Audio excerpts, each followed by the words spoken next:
So, I've got a little dick. No, that might come as a shock to some of you, considering the expansive physique you see up here, but actually it's true. When I'm not doing this, I'm an actor. You might have seen me, I've played some pretty high-profile roles. I was Gollum in Lord of the Rings. You might have also caught me as a shoeless guy carrying stone number 4 in Schindler's List. But I didn't score these high-profile roles by just being born with the dainty physique of a Parisian schoolboy. No, like many athletes of my generation, I attribute my success to performance-enhancing drugs because I started smoking pot when I was 11. You know, the best thing about that is nobody ever expects a 4'6" prepubescent kid has an eighth of weed in his Power Rangers lunchbox. It is the perfect crime. And when you're in 5th grade and your friend's mom sees you shoving 9 Twizzlers in your mouth at once and watching some cartoons, it's considered completely age-appropriate. Nobody even bats an eye. But when you're in high school, it's different. People are quick to judge you as being some punk kid. You know, if I so much as had a fleck of red in my eye, or happened to be seen eating some Cheetos, or happened to get arrested for accidentally borrowing some digital scales and some heat lamps from the school science department so that I could grow, harvest, and bag a couple dozen pounds of Maui Wowie that I grew in a shed that I built in the woods that I siphoned electricity from my neighbor's pool pump for. Suddenly I'm some hippie degenerate and I can't hang out with anybody's daughter. I don't know, what kind of scarlet letter shit is that, right? So my favorite hamburger joint in the city got shut down for a day or two, some health violation. Figured nothing of it, went back. So my friend told me it was because they found bits of feces in the meat. Naturally, I was appalled because the fuck are they doing testing for feces in the meat in the first place? Are that many people going around shitting in other people's meals that they have to develop special CSI chemistry sets just to detect this?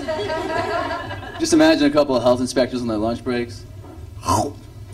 They're pretty delicious burgers, Sarge. Perhaps a little too delicious, Johnson. Give me David Caruso to test these burgers for trace amounts of shit immediately. The CSI Shitty Victims Unit arrives on the scene. The whole place is taped off. There's patties and buns strewn about everywhere with little white circular chalk outlines around them on the ground.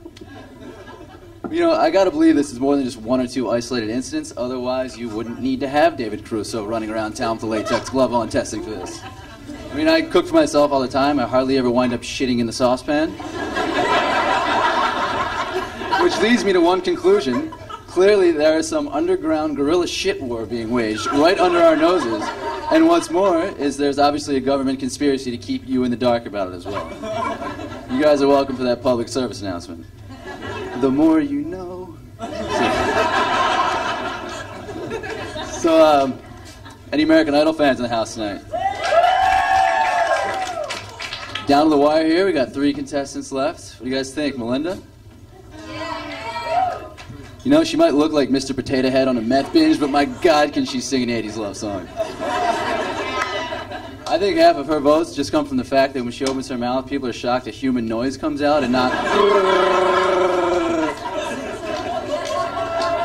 Honestly, I don't give a shit. I don't even watch the show. I don't care who wins.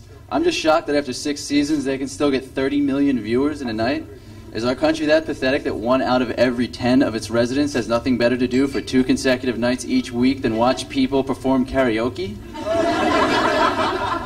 Sorry to be such a sandy vagina about this whole thing. It's just that it captivates the attention of every, you know, teeny bopper and flabby-armed mom type in the country when there's important shit going on in the world. You've got the war in Iraq, you've got the crisis in Darfur, you've got that new phenomenon where the sexy female school teachers keep having sex with their students. You guys seen this?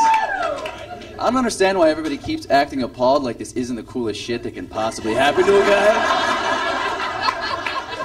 This lucky son of a bitch just won the sexual equivalent to the Powerball lottery jackpot and I'm supposed to act offended? Guys, like you wouldn't much rather have spent your 7th grade spring full of weekend-long sexcapades, lounging half naked around some hot 25-year-old teacher's apartment, falling out of your silk robe and smoking your Fisher-Price bubble pipe? Sure as shit no I would have. I fucking love those pipes. But, you know, this whole thing, it started ages ago. It started with the crazies. It was the religious zealots. But then it started moving to, you know, cooler and cooler people. You got R&B stars like R. Kelly, fucking rock stars like Pete Townsend. So sexy women was really the only place that I had left to go. But, you know, maybe instead of calling these people villains and predators and perverts, we should sack up and realize that there's clearly a new super breed of sexy, sexy children running around out there. And they are, of course, with the sexual firepower to take down any one of us at any time. Could be you, Rico Suave. Do you see this guy? Looks like Mark Anthony ate former WWF star Razor Ramon.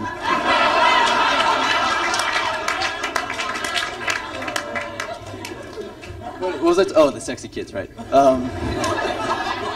So, you know, I'm not even really jealous of these kids or even threatened by them. Actually, it's the coolest shit that's ever happened to me. Because it's brought about a little dick renaissance of sorts, and you combine that with the fact that I've already got the dainty physique of a Parisian schoolboy, and suddenly I am on the winning end of the most pathetic sexual perfect storm you have ever seen. I'm Dave Jacoby, guys. Thanks a lot. You can go.